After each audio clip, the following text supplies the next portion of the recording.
അല്ലേ cutie, ഈസിന്നൊരു paper soap ഉണ്ടാക്കിയല്ലോ.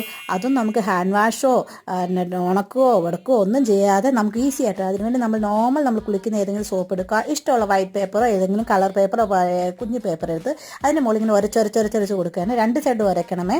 അതിനുശേഷം ഇഷ്ടമുള്ള ഡിസൈനിൽ കണ്ടിച്ചെടുക്കണം, അല്ലെങ്കിൽ പഞ്ച് ചെയ്തേക്കാം. നിങ്ങൾ വരിക്കും ഓണത്തിനിടെ പൊട്ട് വെച്ചണം പോലെ എന്തിനാണ് ഇപ്പോൾ ഈ ക്രിസ്മസിനിടെ ഇതെന്ന്. അപ്പോൾ അതെ, ഞങ്ങൾക്ക് അത്യാവശ്യം വേണ്ടി നമുക്ക് ഇതൊരു പേപ്പർ സോപ്പിൻ്റെ അത്യാവശ്യമാണ്. അപ്പോൾ നോക്കിയപ്പോഴത്തെ മേടിക്കാൻ പറ്റില്ല. അപ്പോൾ അതുകൊണ്ട് ഇത് ഉണ്ടാക്കിയപ്പോൾ ഞാൻ വെച്ച് നിങ്ങളെ കാണിച്ചേക്കാം. ഇങ്ങനെ നമ്മൾ കട്ട് ചെയ്തെടുത്ത് ഞാൻ കാണിച്ചിരിക്കുന്ന ഏത് ഡബ്ബകൾ വേണമെങ്കിലും, കുഞ്ഞതോ വലുതോ, ഏതെങ്കിലും മരുന്ന് കുപ്പിയുടെ അടപ്പ് എന്തെങ്കിലും അടപ്പല്ല കുപ്പിയോ എന്തെങ്കിലും അടയ്ക്കുക. അതിനകത്ത് നമ്മൾ ഇട്ട് വെച്ചിട്ട്, കാരണം ഇത് ഡ്രൈ ആക്കേണ്ട ആവശ്യമില്ല. അപ്പോൾ അന്നേരം തന്നെ ഉണ്ടാക്കാതെ ഇൻസ്റ്റൻ്റ് ആയിട്ട് അതിനുള്ള പേപ്പർ സോപ്പ് എന്ന് എഴുതി നമ്മൾ സ്റ്റിക്കർ ഒട്ടിച്ചുകൊണ്ട് ഇനി നമ്മൾ പരീക്ഷിച്ചൊക്കെ ശരിയാണ്. ഇച്ചിരി ഒരു ഇതെടുക്കുക, ഇച്ചിരി വെള്ളം സ്പ്രേ ചെയ്ത് കൊടുക്കുന്നത്. ഞാൻ ആദ്യം വെച്ച് സ്പ്രേ എടുക്കാം. നിങ്ങൾക്ക് എത്രമാത്രം കാണാമെന്ന്. ഇത് മൈൽഡ് സോപ്പിൻ്റെ ആണ്. അപ്പോൾ നിങ്ങൾക്ക് നല്ലോണം ഹാൻഡ് വാഷൊക്കെ ചെയ്യണമെങ്കിൽ നമ്മൾ ഹാൻഡ് വാഷ് യൂസ് ചെയ്യണം കേട്ടോ, അത്രേ ഉള്ളൂ. ഇപ്പം മൈൽഡായിട്ട് പെട്ടെന്ന് പോകുമ്പോൾ നമ്മൾ കൈ കഴുകണം. പലയിടത്തും നമ്മൾ ബാത്റൂം